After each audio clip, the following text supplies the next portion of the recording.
Julio de 1936, abril de 1939. 3 años de luchas entre hermanos. El ejército republicano es vencido a pocos meses de que se produzca el inicio de la Segunda Guerra Mundial.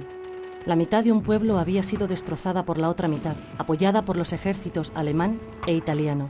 Su esperanza de cambios en la vida social y política había sido destruida. No solo habían perdido una guerra, habían perdido toda esperanza de un porvenir mejor. Pero no sabían que una vez acabados los sucesos bélicos, les esperaba un destino todavía peor. La muerte en muchos casos, la cárcel, los campos de concentración, el hambre, la enfermedad, el sometimiento a sus anteriores patrones, el exilio y la privación de todos los derechos adquiridos con la República. Más de 300.000 muertos en la guerra, más de 300.000 exiliados permanentes y más de 300.000 represaliados tras la guerra, de los cuales 50.000 fueron asesinados.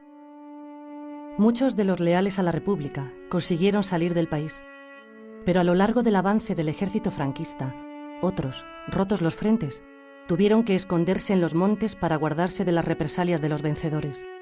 En un principio fueron conocidos como los huidos o los del monte. Luego serían conocidos como maquis. En ese contexto hay una serie de huidos en los montes que no se han resignado a perder la guerra o que han huido para salvar la vida y que se van organizando de alguna manera en esas sierras, en lo más recóndito de los lugares de España donde no pueden ser localizados por los falangistas, los miembros de la Guardia Civil y en fin, y la policía, ¿no? Lo primero que tenemos que considerar es que el comienzo de las guerrillas, los maquis, las guerrillas, los queros, en cada sitio se llamaba de una manera. El comienzo no fue una iniciativa de crear un ejército guerrillero. El comienzo es la huida. Las tropas de los sublevados, del general Franco, van llegando a los pueblos, sacan a la gente de las casas y los fusilan porque era amigo de un amigo de un amigo de un socialista, y por tanto los que estaban más vinculados a los partidos políticos de izquierda deciden irse al monte para fugarse, para huirse, para salvar la vida. En realidad no se trataba de una guerrilla, se trataba de grupos de autodefensa, de huidos, que trataban de salvarse de la represión bestial que había entonces. En sentido estricto, maqui significa guerrillero, por lo menos en el lenguaje popular. Maquia, que es donde deriva el término, significa lugar de monte bajo, como los guerrilleros estaban en los montes, de ahí deriva todo este término. Pero yo lo he defendido, pese a que es polémico, siempre defiendo que el término maquis y guerrillero se pueden utilizar perfectamente como sinónimos dentro de la resistencia antifranquista. ¿Qué gente realmente se va a la montaña? La que en un momento determinado tiene la resistencia física, la que tiene unas motivaciones fortísimas, como son las motivaciones políticas por una parte, o las motivaciones vitales, es decir, que si no se va le pegan un tiro. Entonces, de morir por morir, era mejor morir, pues eso, incorporado en la lucha contra el fascismo. Pues dos que eran guardias civiles especiales, de esos que no van con el uniforme, y sacaron la documentación, a mí, documentación, y a él documentación, y él, como ya le buscaban, le pidieron más documentación, y entonces el tío hizo así, ¡pam, pam! Y uno de los guardias civiles cayó muerto, el otro tal. Y claro, mi documentación resulta que se la llevó el vivo. Se la llevó el vivo y ya ves tú. Así que ya en cuando comunicamos al partido me dijo, inmediatamente tienes que incorporarte al monte. Tenía la conciencia tranquila a lo que me disponía. Porque la vida yo sabía que era dura ya. Porque ya veía la vida que llevaban con los que me rodeaban. Y claro, pues yo pues acepté llevar esa vida antes que someterme a las torturas de la Guardia Civil. Una de dos, o ibas a la cárcel o te mataban a palo allí en aquellos cuarteles. Entonces, pues esa era, por eso el hombre decía, somos hijos de las circunstancias y las circunstancias son las que mandan hoy y tenemos que hacer esto, ¿verdad? Y teníamos referentes previamente de lo que había sido un estado de libertades, que era la República. Bueno, aunque éramos jóvenes, pues es lo que nos han transmitido nuestros mayores, pero también hemos vivido un poco. Yo nací en 1925, sabía un poco lo que había sido la República, y aunque era un niño, aquel entusiasmo del 36, por ejemplo, el Frente Popular, y eso te motiva y te hace un militante, militante por esa causa. Para nosotros la lucha política, no exclusivamente la lucha guerrillera, era importante por eso, porque teníamos motivos. Nos habían quitado lo que estábamos y estábamos entusiasmados con ellos. Me refiero concretamente a los jóvenes. Igualmente a los intelectuales progresistas, a los trabajadores que tenían unas organizaciones sindicales poderosas, todos tenían sus motivos para defender lo que había. El movimiento guerrillero fue un movimiento muy politizado, muy político. Yo creo que no se puede hablar tanto de ejército guerrillero como de políticos guerrilleros, que intervinieron muchísimo en la política antifranquista. Estamos hablando de gente armada que se opone a la dictadura franquista después de la Guerra Civil, sobre todo en la primera posguerra. Y yo cuando se habla de los guerrilleros, cuidado, que hay la tendencia de los historiadores de pensar que el movimiento guerrillero son los 4 supervivientes que estaban por ahí y que no hay más guerrilleros. Hay enlaces que están estropeados físicamente de la tortura que han recibido. Y esos, ¿qué más guerrillero que eso? Yo hago de enlace facilitándoles, repito, municiones, alimentos, noticias. Los puntos de apoyo era comprar, ir a los sitios a dejarles por la estafeta, porque la estafeta era una piedra determinada o un hueco de un pino que nosotros conocíamos y ellos, y allí nos dejaban las notas de lo que querían, de lo que necesitaban. Durante el tiempo de la guerrilla, la imagen en el llano era de gente heroica, de gente que había que ayudar. Entonces las mujeres, sobre todo, les ayudaron muchísimo en la primera etapa. Las mujeres tenían más importancia porque éramos menos vistas que los hombres, porque como vosotros sabéis, la mujer siempre ha estado discriminada, siempre ha sido la que solo valía para estar en la casa y para guisar y para lavar y eso.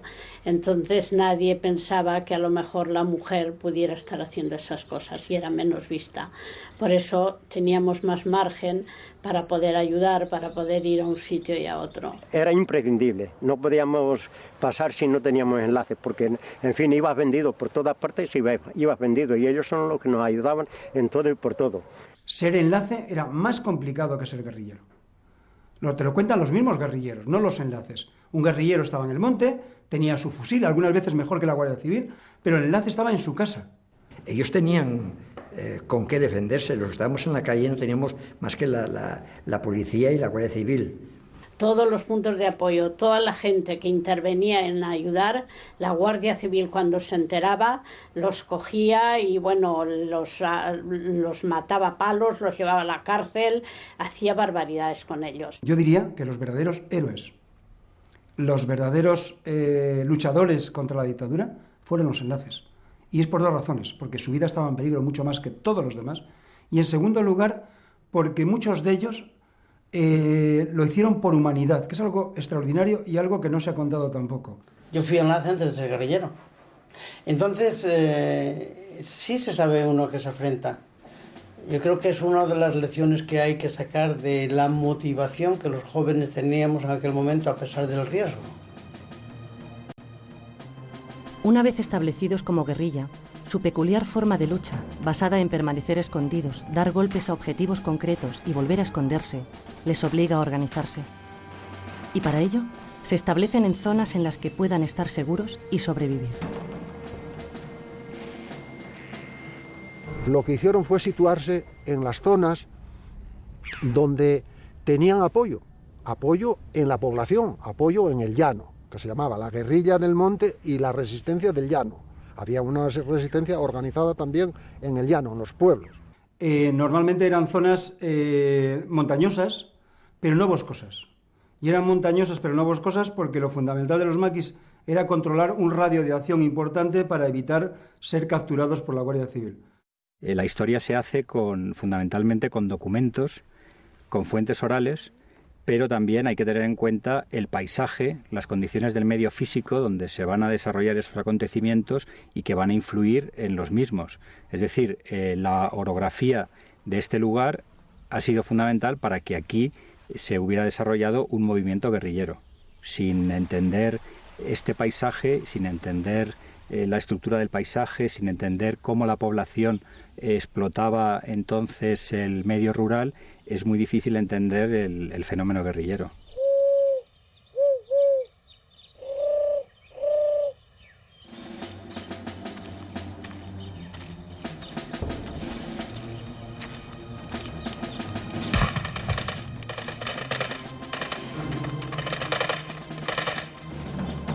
Tiene un desarrollo distinto según las zonas en donde hagamos el análisis. No es lo mismo la guerrilla del norte, la guerrilla del Bierzo de Galicia, ni siquiera la guerrilla asturiana, que la guerrilla del Levante, que la guerrilla del sur, que la del centro Castilla-La Mancha, la de Gredos. Y lo que está claro es que hay un territorio guerrillero perfectamente definido en Levante y Aragón, hay otro territorio definido claramente en Andalucía, hay uno en La Mancha, Extremadura, hay otro en Galicia, León y hay otro en la cornisa cantábrica. Simultáneamente a estas guerrillas, agrupaciones, en Cataluña se va a desarrollar una lucha armada verdaderamente excepcional en tanto en cuanto rompe con la dinámica de la guerrilla rural por una parte y por otra parte porque estamos hablando de una guerrilla cenetista, libertaria. En la guerrilla conviven varias ideologías, fundamentalmente la comunista, la socialista y la anarquista. La anarquista pronto se queda reducido a muy pocos efectivos y muy pocas unidades en unos puntos como es el campo de Gibraltar y sobre todo la guerrilla libertaria de Cataluña, que llega a ser urbana. Nace una guerrilla, la agrupación guerrillera de Cataluña, que nace en el 43-44, muy particular, tan particular que empezamos robando los revólveres a los serenos. Los serenos iban armados con un revólver o una pistolita. Y tal. Empiezan a darse cuenta de que ellos representan una fuerza antifranquista y que esa fuerza antifranquista la deben utilizar. Y en ese periodo, desde Francia y también desde América, el partido envía a España cuadros que tienen la misión de intentar crear una especie de ejército guerrillero. La jornada normal de una guerrilla difería bastante de la guerrilla que hablemos, tanto en el norte como en el sur, pero había cosas comunes. Una de ellas era la vigilancia. La vigilancia tenía que estar 24 horas al día. Pues siempre estábamos, había que poner guardia siempre, teníamos guardia en eso, siempre estábamos ahí y luego pues estudiábamos, recibíamos libros. Yo con decirte que yo aprendí a jugar a ver si te lo digo. Ajedrez. Al ajedrez, eso. Yo aprendí a jugar al ajedrez allí que me enseñó el que luego después cuando ya la primera vez que le gané, pegó una patada al ajedrez y ya se acabó el ajedrez. Pues un día normal, pues andabas, te cogió una nevada y donde te cogió la nevada tenías que pasar el tiempo. Tuvieras comida o no tuvieras comida, no podías andar hasta que la nieve no se marchase, para no dejar rastros, porque si dejabas rastros te descubrías, y entonces, en el momento que te descubrían eras como en la nieve cuando van los cazadores y siguen a un conejo, te cogen. Y cada uno, pues normalmente vivía y dormía en su tienda, el que tenía tienda, y cuando no había tiendas, pues envuelto en una manta, no tenías que hacer muchos esfuerzos para hacerte la cama, sino que en cualquier sitio dormías. La mayoría de los campamentos se hacían de manera provisional, llevaban unas lonas que tintaban utilizando corteza de pino, las hervían junto con corteza de pino, y las lonas estas o las sábanas tomaban un color marrón, y entonces fundamentalmente montaban una pequeña estructura con piedras que sujetaban estas lonas y los tenían de esa manera más o menos provisionales. Y allí se hacía de todo. No solamente se estudiaba de las cosas de manejar un arma y esto, sino por todo general. Y de allí salió gente que habían venido que no sabían ni hacer lao con el canuto y salieron sabiendo eso. Nosotras éramos para ellos unos camaradas igual que ellos. Llegamos allí, nuestro macuto al hombro, nuestra arma, si había que hacer marchas las hacíamos, si había reuniones teníamos nuestra opinión igual que ellos. Ellos nos enseñaron a que efectivamente la mujer puede ser exactamente igual que el hombre y podemos hacer lo mismo que ellos. Y en el monte había días que comíamos los madroños, que había una madroñera, y no se podían comer mucho madroño porque los madroños te emborrachan. Entonces, pero como no había nada y estabas durmiendo y tapado con la madroñera, pues te echabas un madroño a la boca, porque no había otra cosa que comer, porque estabas rodeado de guardias civiles y no podías moverte. La guerrilla no tenía nada. Si la guerrilla llegaba a comprarle municiones a la propia policía. Claro, había policías corruptos que vendían municiones y se la compraban unos intermediarios para dárselo a la guerrilla. O sea, disparaban a los policías con las balas de los policías. Pero claro, era una cosa pequeña, ¿no? Como para derrotar al ejército español, con los aviones alemanes, con los tanques italianos, ¿no? La guerrilla de Levante, por ejemplo, tiene campamentos casi estables durante una época. Recibe mucha ayuda del PC, recibe emisoras, recibe mucha munición. En fin, hay un contacto directo con el partido, mientras que tanto en Asturias, en el Bierzo-León, como en Andalucía, como en el centro, el contacto con las organizaciones de fuera, ya no me refiero al PC, a la CNT, al Partido Socialista, es bastante menor y recibe mucho menos ayuda de todo tipo, ¿no? Me se puso el inflamón de boca que yo no podía comer ni nada. Tenía las raíces de la muela podrida. Entonces llegué aquí con todo el inflamón, no hacía nada que enjuagarme la boca con agua oxigenada. Y había uno que era de Valencia, que era peluquero, y le decíamos, el practicante le pegaba todo. Y ve la muela y dice, tira mano un alicate, y me quitó la muela. Me sacó la muela. Y después quedó una raíz, que estaba bailando ahí. Y con las pinzas del botiquín me metió y sacó la raíz que había. Y con agua oxigenada, pues, enjuagándome la boca se me curó. Y ese es el trato que se tenía en la montaña. Un poco, si tú quieres, a lo salvaje, no había dentistas. La atención médica prácticamente inexistente. Un guerrillero como es Veneno me contaba que una vez en un asalto a una masía, simplemente para intentar que le dieran comida, le descerrajaron un tiro de escopeta en la mano y él tuvo que amputarse los dedos con una navajilla, quemando, o sea, como lo que hemos visto en las películas del oeste, ¿no? A ese nivel era.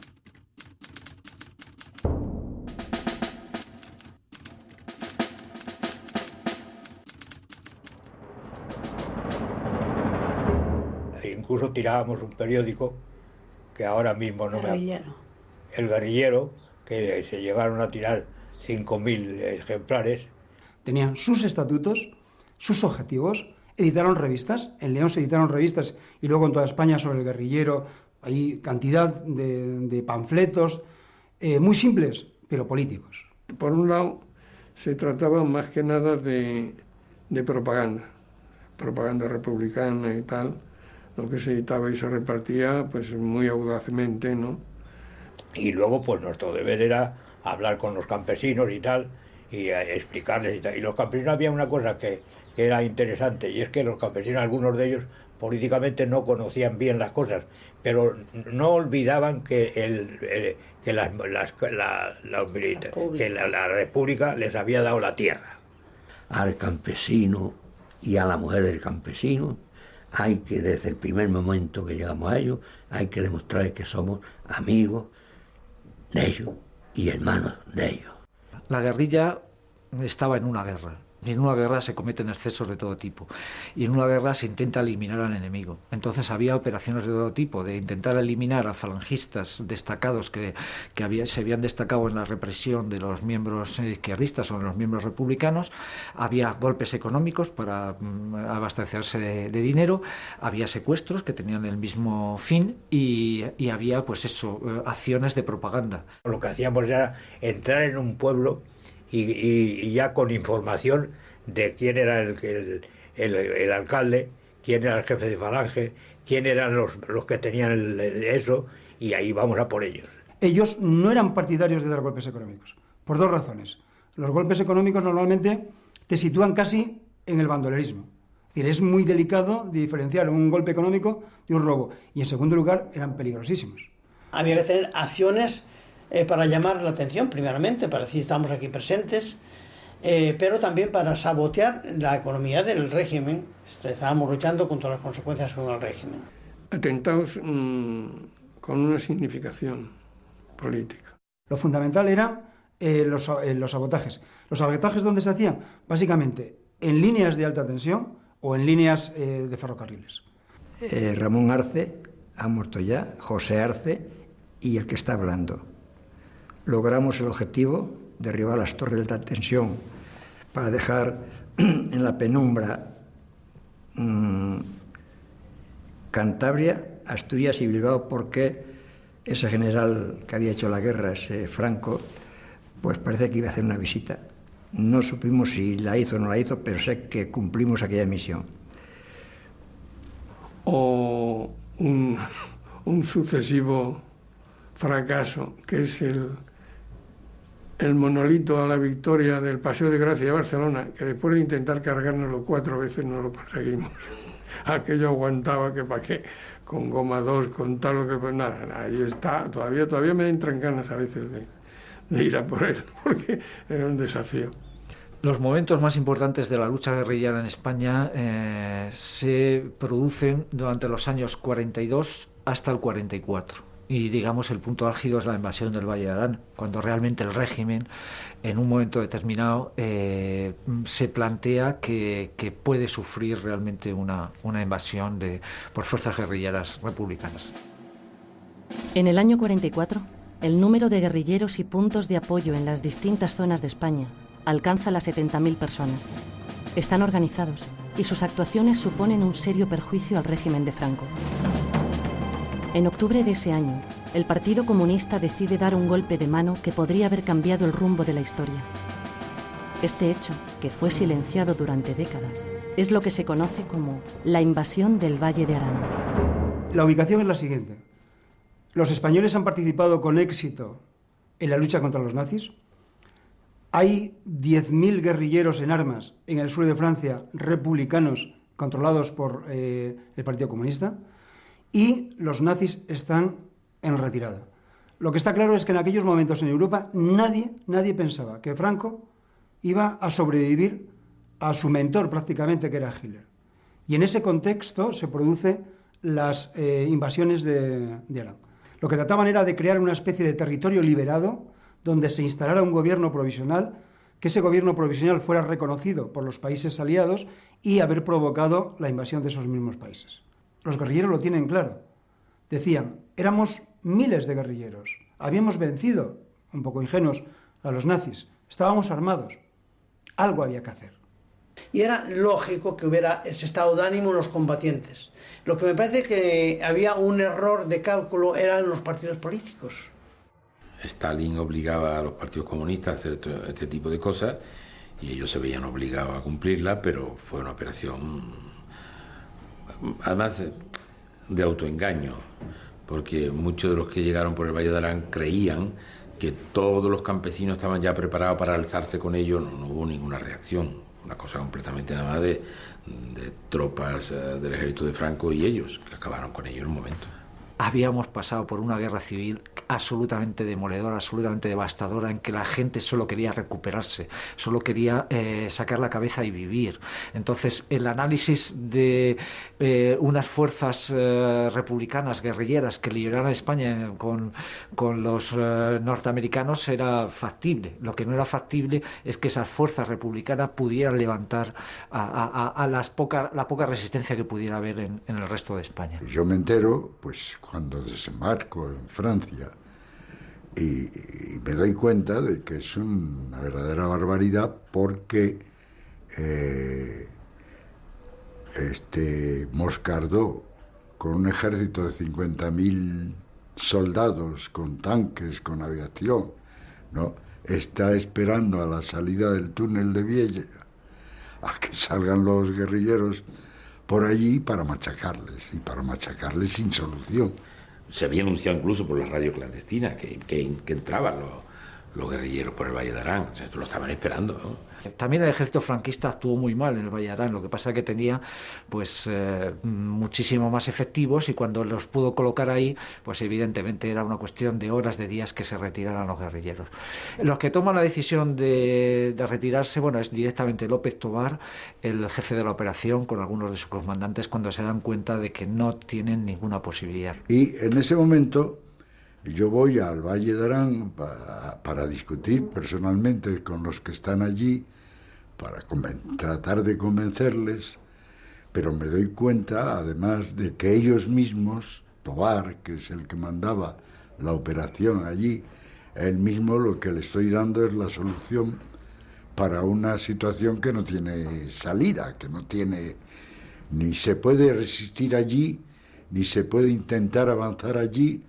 La única salida es replegarse. Y yo que voy con la preocupación de si van a hacerme caso o no, pues me encuentro con la agradable sorpresa de que no necesito explicarles mucho la situación para que estén de acuerdo en retirarse. El problema es que las otras unidades que habían pasado por otros sitios no tenían ningún medio de comunicarse con ellas en ese momento, y a esas no las pudimos dar la orden de retirarse. Chocaron con fuerzas enemigas más poderosas, tuvieron bastantes pérdidas y volvieron de nuevo a Francia. Claro, todo eso lo conocemos hoy muy bien, entonces ellos lo conocían menos, es verdad, conocían menos, y por tanto los datos que tenían, digamos que puede justificar moralmente una operación suicida, alocada, como la de el Valle de Arán. Desde hoy, desde luego, no se justifica de ninguna manera. Puede ser que ellos creyeran que una acción de este tipo incitara el deseo de los aliados, pero los aliados no tenían ningún deseo. Bueno, lo nuestro era un fracaso, pero además de un fracaso es que si esa operación no se retira, hubiéramos perdido allí a 10.000 comunistas que nos eran preciosos en aquel momento y siempre nos hubieran sido preciosos. Estamos hablando de gente curtida en la batalla, preparada y por lo tanto gente muy importante para la resistencia. Y en realidad, desde el punto de vista militar, la operación es un éxito, partiendo de la base de que va a ser ocupar y retirarse. Entonces, no hay tantos muertos que se producen como resultado de esta invasión, ¿no? La historia la escriben los vencedores siempre. Y desde el punto de vista que la historia la escriben los vencedores, y sobre todo, después de 40 años de dictadura, todo se comprende. El Valle de Arán, pero el maquis, durante el franquismo fue historia clandestina. Fue un tema literalmente tabú. Y desde ese punto de vista está claro que era un tema orillado por los historiadores oficiales. La derrota en el Valle de Arán supuso un fuerte golpe para la moral de los guerrilleros. Sin embargo, dos circunstancias mantenían viva su esperanza. Por un lado, muchos de los maquis que entraron desde Francia se unieron a las agrupaciones, reforzándolas, sobre todo en Levante y Aragón. Y por otro, el bando aliado estaba a punto de derrotar a Hitler, dejándoles el camino libre para marchar hacia España. Es de sentido común que era las esperanzas y las ilusiones y todo estaba concentrado en la guerra europea, en la Segunda Guerra Mundial, ahí. Todas las victorias que tenían, por ejemplo, los aliados, para nosotros era una alegría tremenda. Y más y me cuando ya Hitler cayó totalmente. Por eso hasta el año 45 hubo como un ambiente, no vamos a decir de euforia, pero sí un ambiente de ilusión de que aquello iba a tener una temporalidad. El hecho es que aquí se generó una gran expectativa con el triunfo de los aliados y el desembarco en Normandía, una gran expectativa de que, dado que además los refugiados españoles en Francia colaboraban intensamente en la liberación de Francia, que esos tanques que llevaban el nombre de Toledo, Guadalajara, Madrid, que esos tanques volverían para acá para liberar. Pero sabíamos, ahora sabemos muy bien que los europeos no estaban por esa labor, que Churchill no estaba por esa labor. Los españoles no contaron con el apoyo de los aliados. No lo hicieron por muchas razones, entre otras porque quien gobernaba el maquis antifranquista eran los comunistas y, lógicamente, los aliados no tenían interés ninguno en entregarle a la Unión Soviética el este de Europa y luego el flanco sur. En España no hemos luchado directamente por el comunismo nunca, hemos luchado por la república y por la democracia, porque estábamos convencidos que, dada la correlación de fuerzas en el mundo, pues cualquier intento de comunismo en España hubiera sido una catástrofe.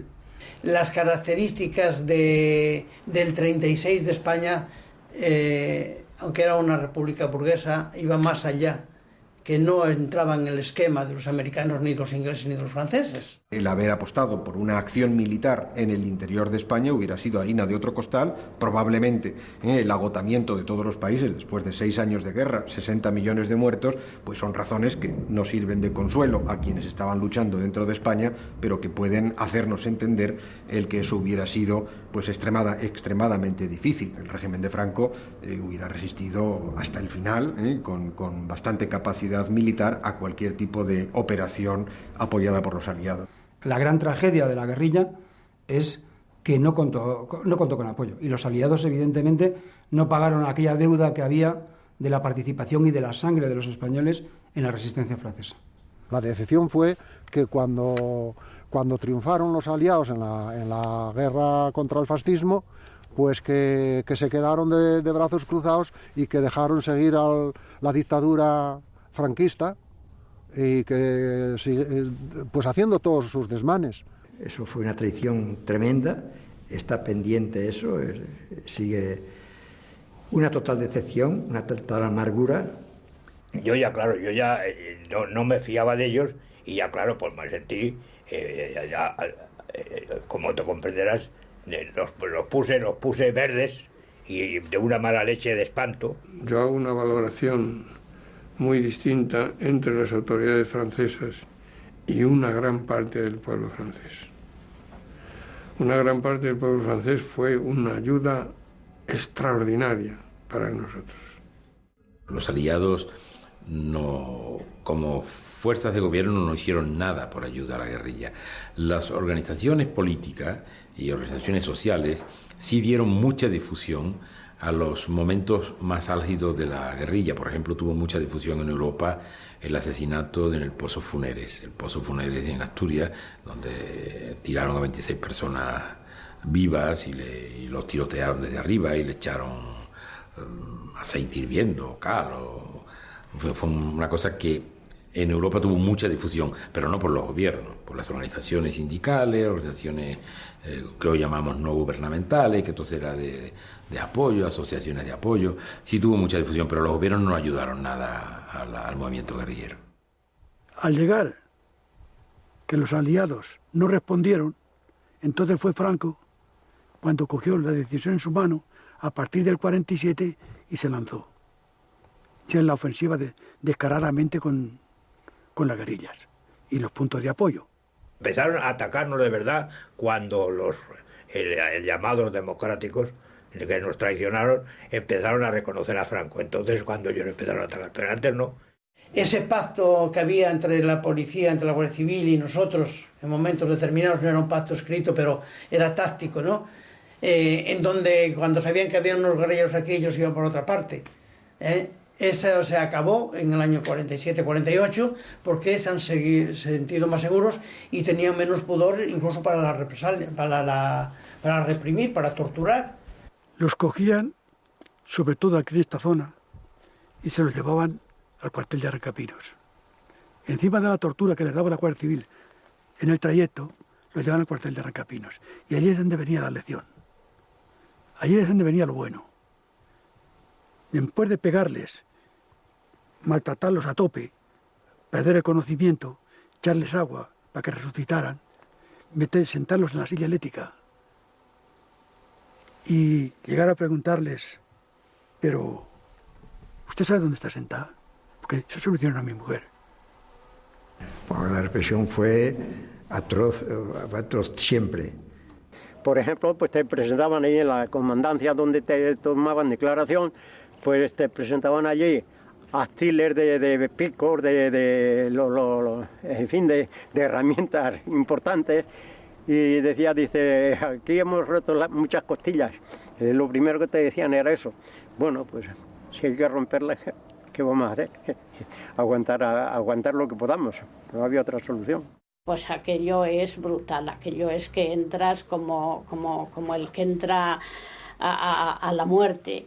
Allí son gente que se ponen allí 3 o 4 tíos en mangas de camisa como el que va a desollar una res y empiezan a pegarte, el comisario a preguntarte allí detrás de la mesa y los otros a pegarte y a darte patadas y a darte barbaridades.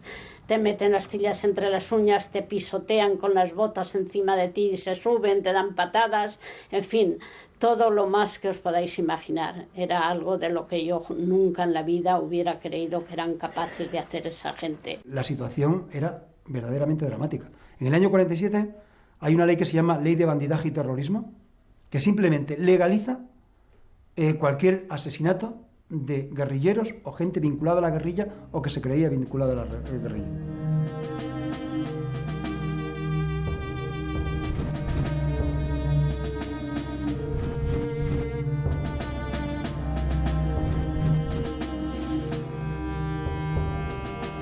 La guerrilla respondía con otro terror diferente, o sea, en la medida de sus posibilidades, en la medida en que alguna vez tenía que impartir o, según ellos, ajusticiar a gente que se había destacado en la represión. Y entonces, pues también, claro, la guerrilla normalmente no torturaba, pegaba un tiro y los dejaba ahí secos, ¿no? Normalmente, ¿no? Un guardia civil muerto lo sustituía a un guardia civil vivo. A un guerrillero muerto no lo sustituía a nadie. Como yo sabía la que tenía encima, yo no daba por mi vida ya un duro. Yo sabía que a mí me aplicaban la ley de fuga allí, en un momento de esto me sacaban del calabozo de aquel para uno para otro. Me aplicaban la ley de fuga y es que ha intentado irse, porque esa era la táctica de la huella. Y sobre todo a partir del 47 para adelante, que las cosas se pusieron muy serias. Y la Guardia Civil andaba por el bosque igual que nosotros, vestidos de guerrilleros, las contrapartidas que dieron. Las contrapartidas, organizaron la contrapartida, que eran los guardias civiles que iban vestidos como nosotros, se presentaban en nuestro nombre y hacían desastres, de cosas de espanto, los atropellos que hacían. Y luego después, si el punto de apoyo les había apoyado, les había dado comida o eso, pues a la cárcel o a pato, y algunos hasta los fusilaban. Por eso, en lo que respecta a todos lo hacíamos, pero yo generalmente en lo que dependía a mí, yo di las instrucciones a todos los puntos de apoyo, que si no iba alguien que ellos conocieran, que dieran parte. Había una manera de diferenciar normalmente estas contrapartidas que pasaban solo 2 o 3 noches en el monte y era simplemente, me decían algunos enlaces, que era por el olor de la colonia. Si venía alguien del monte que no olía a monte, a chisquereta, a fuego, a sudor, a mierda en suma, no era verdadero guerrillero, porque es que dormía en cama cada 2 o 3 noches, era de la contrapartida, ¿no? Pero salvo ese detalle que pocas veces se dieron cuenta, en realidad la contrapartida desprestigió mucho la guerrilla, porque ya la gente que confiaba en la guerrilla no podía saber si esos guerrilleros que no conocía eran guerrilleros nuevos, si realmente pertenecían a la Guardia Civil o no, ¿no? O sea, realmente se produjo ahí una confusión que favoreció el fin de la guerrilla, ¿no? Claro, el que era descubierto, pues ya sabía lo que le tocaba, pero el que no era descubierto, pues hacía el daño lo que podía.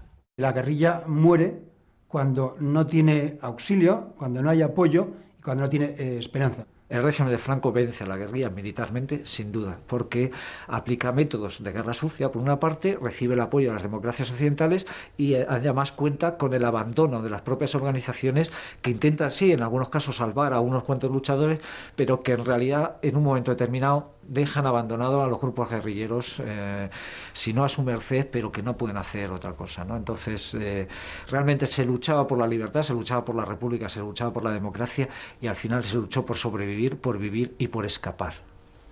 En esa intención de supervivir, engañábamos un poco a la gente, éramos demasiado optimistas, decíamos sí, hay organización y llegará un momento y Franco no puede consolidarse y tal, agitábamos al pueblo, hasta un cierto momento que ya, bueno, pues ya hace el ridículo, ¿no? Entonces se decide la marcha. Nosotros, por ejemplo, el partido tenía que haber mandado la retirada en el 48, ya después del 48 no teníamos ya nada que hacer. Sí, en ese momento también es cuando nosotros intentamos, viendo que la lucha guerrillera ya no es el camino, intentamos sacar de España a los guerrilleros que estaban en el monte, porque si bajaban al llano y se mezclaban, los iban a cazar y los iban a matar. No sé si se puede criticar al PC en la vía armada. No sé si es legítimo, retrospectivamente, hacer una crítica tan radical como las que se han hecho, pero lo que sí que es cierto que a partir del año 1946 y sobre todo 1947 no tenía sentido ninguno mantener a los guerrilleros en los montes de España. Los estaban condenando literalmente a morir. Aunque en el 48 tomamos ya la decisión de retirar la guerrilla, esa decisión no la hicimos pública hasta que no habíamos sacado al grueso de la gente de allí. Lo que trató el Partido Comunista en el 47-48, cuando ya no había ninguna posibilidad de que fructificara la guerrilla y realmente era una carnicería, fue que estos jefes guerrilleros se convirtieran en líderes comunistas. Pero claro, a un guardia civil, a las fuerzas de represión, el hecho de que fueran guerrilleros o líderes políticos o instructores les daba lo mismo, lo liquidaban de la misma manera. Y yo lo tenía claro. Lo que pasa es que yo, como un hombre que tenía un concepto, y lo tengo, de responsabilidad, yo estaba dispuesto a seguir allí y morir allí. Lo cual no quiere decir también, para que quede muy claro, que mientras el Partido Socialista desapareció de la oposición, los republicanos desaparecieron de la oposición, la CNT desapareció de la oposición, el Partido Comunista mantuvo una oposición al franquismo. Objetivamente. Los más preclaros de la guerrilla, y en general todos, se dan cuenta de que están allí sufriendo y muriendo para nada. Y en ese momento, como pueden, unos se retiran, otros se camuflan en la vida civil como topos, otros se van a las ciudades y muchos se van de España, los que pueden. Conocemos una salida organizada desde el Agla de Levante y los demás guerrilleros marchan como pueden. Unos por la costa, generalmente por la frontera francesa después de peripecias mil. En el año 49 recibo la orden de ir a Francia por mis medios, porque esa es otra cosa muy simpática de aquellos tiempos. Tienes que presentarte en París por tus medios, y tus medios no tienes dinero, a veces no tienes documentación, no tienes nada por tus medios. La verdad es que en la práctica se demostró que tus medios eran mucho más de los que tú suponías, porque la iniciativa que tenías que tener para resolver esas cosas te hacía salir adelante. Se montan en el barco, marchan hacia Francia y de noche, claro, y cuando ya ven tierra empiezan a gritar "Viva la República, muera Franco" y tal, y estaban entrando en el puerto de San Sebastián. Con la oscuridad, no había luna ninguna, que era elegido que no hubiera luna para bajar desde el monte, no había luna, el capitán del barco no supo, y por poco se entran en San Sebastián. Cuando se dan cuenta, ¡pum!, vuelta otra vez, y ya desembarcan en Francia, van a visitar a Prieto, que estaba en la cama, que estaba enfermo, y se hace la famosa fotografía con Prieto, en la que están todos los guerrilleros. Eso coincidió con un momento en que empezó también a haber algo de turismo en España. Y el turismo nos ayudó enormemente, porque entonces ya podíamos pasar en un coche como franceses o como alemanes o con papeles falsos, y eso alivió mucho nuestro trabajo, porque hasta ese momento, para entrar en el interior y para superar los controles que había en el interior, que eran, pues los camaradas que pasaban tenían que andar 10, 12 días de noche por la montaña, y había algunos que estaban acostumbrados a andar y que lo resistían. Otros prácticamente les tuvieron a veces que llevar casi a cuestas, ¿no? El caso es que después he hecho viajes y veníamos con familia francesa. Eso lo hemos hecho casi todos en ese periodo. Un padre con los hijos, con la mujer, con una abuela a lo mejor, con un perro, tal, y tú en medio, con pasaporte francés, como con el nombre de la familia y todo eso, lo cual facilitaba mucho el paso. Son historias sobre todo humanas, las del último periodo, y algunas verdaderamente sorprendentes y extraordinarias. Conocemos algún caso de guerrillero que consiguió salir a Francia con las dificultades que eso entrañaba, viaje en tren o viaje básicamente caminando, y después de todo ese trayecto llegaron a Francia, no fueron capaces de adaptarse a ese tipo de vida y volvieron a morir otra vez a los montes de España. A partir del 48 hay casi una retirada de todas las agrupaciones y ya queda una actividad mínima muy reducida hasta el año 65 de pequeña gente que se, pues en el caso de José Castro Veiga, el piloto en Galicia, el caso de Kiko Sabaté en Cataluña, el caso de Juanín en los picos de Europa, pues se mantienen ahí como los irreductibles, ¿no? No hay que olvidar que la guerrilla tiene su defunción en 1952, pero el último guerrillero que muere combatiendo, aunque es relativo, es en el año 1965, que es José Veiga o piloto en Galicia. Por lo tanto, estamos hablando de que durante muchos años todavía hubo presencia, aunque fuera testimonial, de estos hombres en el monte. Sin embargo, las penurias de los maquis no acaban ahí. La cárcel y el exilio fueron sus destinos más inmediatos. Después de más de 20 años viviendo fuera de su país, vuelven a una España, ya en democracia, a continuar una nueva lucha, la del recuerdo. Es un recuerdo que queda ahí mientras se viva. Olvidar no lo puedes olvidar. Mi nombre es Pedro Alcoriza Peinado. El nombre de la guerrilla me llamaban Matías.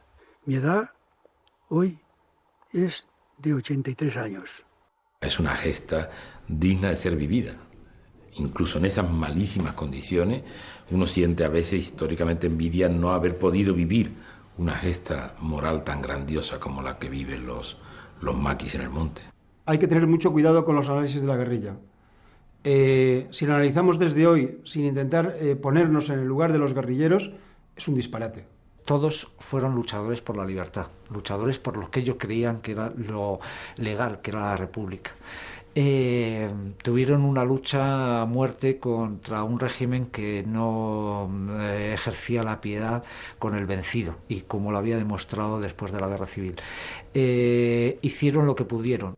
José Murillo, por mi padre y por mi madre, conocido ya primero por Río y ya por el comandante Río.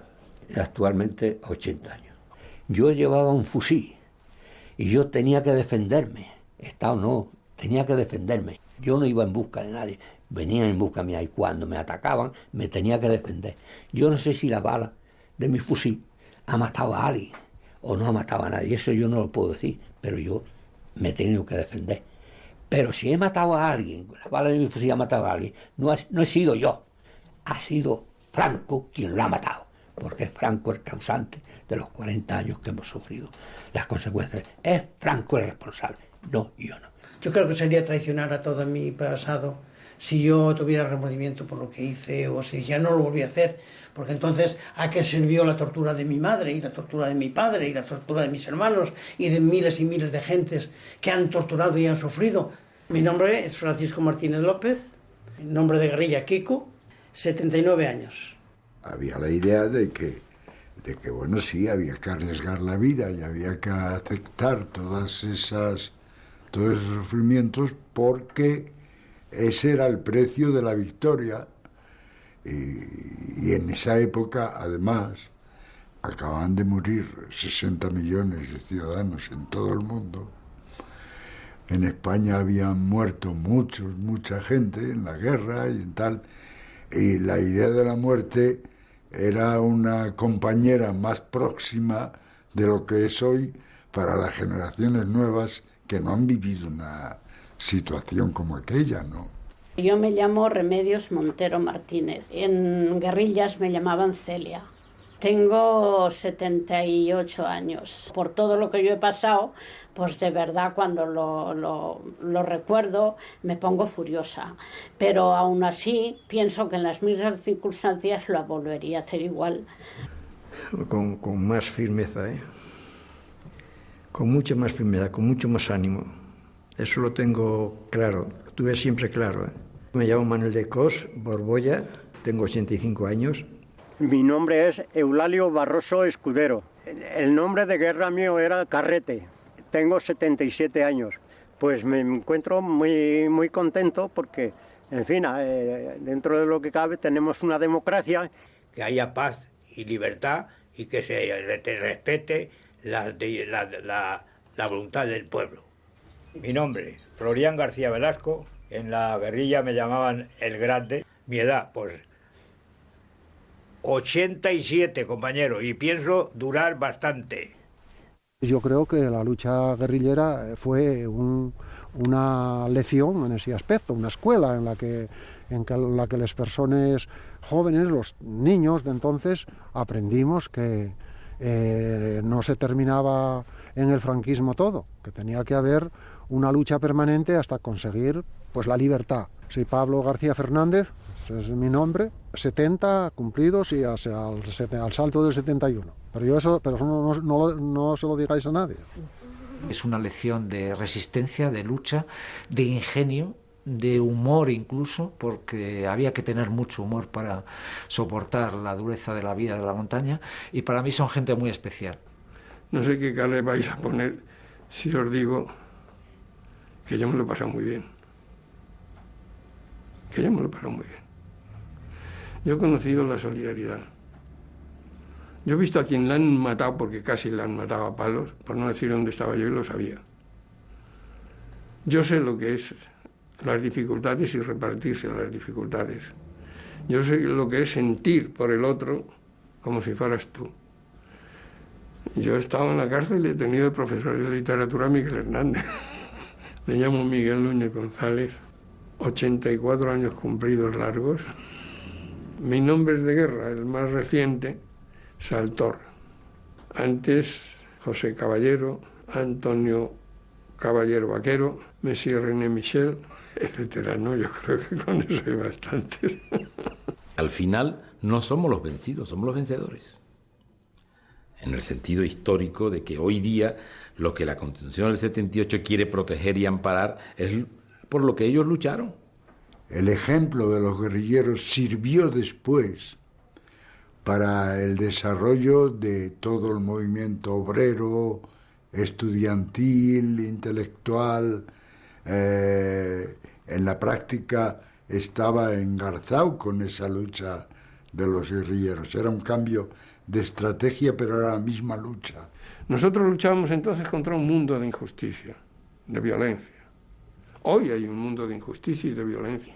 Mezcla extraña de románticos, de luchadores y al mismo tiempo de hombres muy humanos y con todas las debilidades y con todas las contradicciones de cualquier ser humano, ¿no? Pero hombres muy directos y que a mí, por ejemplo, nunca me han dicho algo que no fuera verdad. Lo que yo digo, lo digo porque lo he vivido a sangre fría, porque yo he derramado mi sangre por esos campos, defendiendo una causa, que es la causa de la libertad de los pueblos oprimidos, como ha sufrido nuestro pueblo durante 40 años con la dictadura de Franco. Hoy tenemos una democracia, ¿verdad? Y yo, para mí, tiene una gran importancia porque puedo hablar y decir esto, la verdad, y lo digo en nombre de aquellos que han muerto y no pueden contarla, y la cuento. Es muy difícil, yo comprendo que es muy difícil para un joven hoy el que comprenda cuáles son la situación que se crea en un estado de régimen totalitario, dictatorial y represivo. Es muy difícil. Entonces, claro, tampoco basta con decir, bueno, yo he sufrido y tal, y contar tu vida, contar tu batallita o tu vida, no le convences a ese joven. Hay que acompañar la explicación de lo que representaba para un joven en 1936 las perspectivas que se le abrían en el orden cultural, en el orden del trabajo, en el orden de la convivencia social, y lo que hoy, incluso hoy con democracia, no lo tienen los jóvenes. Y cuando se me pregunta, ¿mereció la pena? Pues claro que mereció la pena. ¿Volverías a hacerlo? Es que no lo he dejado de hacer, estoy haciéndolo en nuevas condiciones, pero sigo haciendo lo mismo. Y lo mejor que puede pasar es que no se repita nunca una historia parecida. Por los guerrilleros, por los guardias civiles y por el país, lógicamente. Desde luego, una de las cosas que hacen que no se repitan los hechos es recordándolos, no olvidándolos, recordándolos.